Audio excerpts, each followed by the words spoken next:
ఏర్పడే దగ్గుకి మామూలుగా మనకి వచ్చే కామన్ కోల్డ్కి ఏంటి అంటే డిఫరెన్సెస్ ఏమైనా ఉన్నాయా?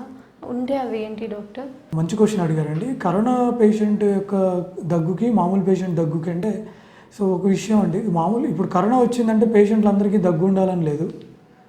ఓకేనా ఫ్రెండ్స్? సో కొంతమందికి దగ్గు ఉండొచ్చు, కొంతమందికి జ్వరం ఉండొచ్చు, కొంతమందికి తలనొప్పి ఉండొచ్చు, గొంతు నొప్పి, ముక్కు దిబ్బడ, కొంతమందికి డయేరియా, కొత్తగా ఇప్పుడు డయేరియా కొంతమందికి చూస్తున్నాం.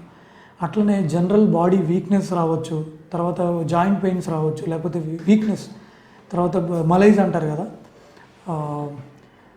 అలసట, ఊరికి అలసట రావచ్చు. ఇదే కాకుండా ఇప్పుడు కొత్తగా చాలామందిలో వస్తుంది ఏంటంటే sudden loss of sense of smell అనమాట. అంటే దాన్ని అనాస్మియా అంటారు.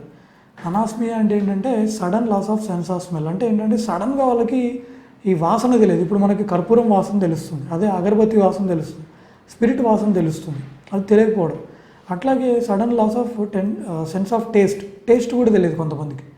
సో ఇవన్నీ కూడా ఉంటాయి పేషెంట్కి, కరోనా పేషెంట్కి. మామూలు పేషెంట్ వానాకాలంలో దగ్గుకి ఏంటంటే వాళ్ళకి దగ్గు ఉండి, ముక్కు దిబ్బడు ఉండి, తలనొప్పి ఇలాంటివి ఉంటాయి తప్ప వాళ్ళకి జ్వరం వచ్చేసి ఊపిరి తీసుకోవడం కష్టంగా వచ్చి, లేకపోతే శ్వాస తీసుకోవడానికి కష్టంగా ఉండి, ఛాతీలో నొప్పి, అవన్నీ యూజువల్గా మామూలు చలి జ్వరంలో మనకి ఇవన్నీ ఉండవు. ఈ కరోనాలో ఏంటంటే ఈ దగ్గుతో పాటు దగ్గు ఒక్కటే ఉండాల్సిన అవసరం లేదు, ఇవన్నీ కూడా ఉంటాయి అన్నమాట.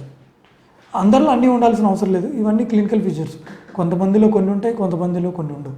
ఇప్పుడు ఫర్ ఎగ్జాంపుల్ 100 మంది పేషెంట్లకి గుండె నొప్పి వచ్చింది అనుకోండి, అందరికీ ఇక్కడే నొప్పి రావాలని లేదు. కొంతమందికి ఏంటంటే ఆ నొప్పి చెయ్యంత వెళ్తుంది, కొంతమందికి దవడల దగ్గరికి వెళ్తుంది, కొంతమందికి ఛాతినే గట్టిగా పిసికేసినట్టు లేకపోతే గట్టిగా పట్టేసినట్టు అవుతుంది, కొంతమందికి చెమటలు వస్తాయి, కొంతమందికి నొప్పి వెనక్కి వెళ్తుంది.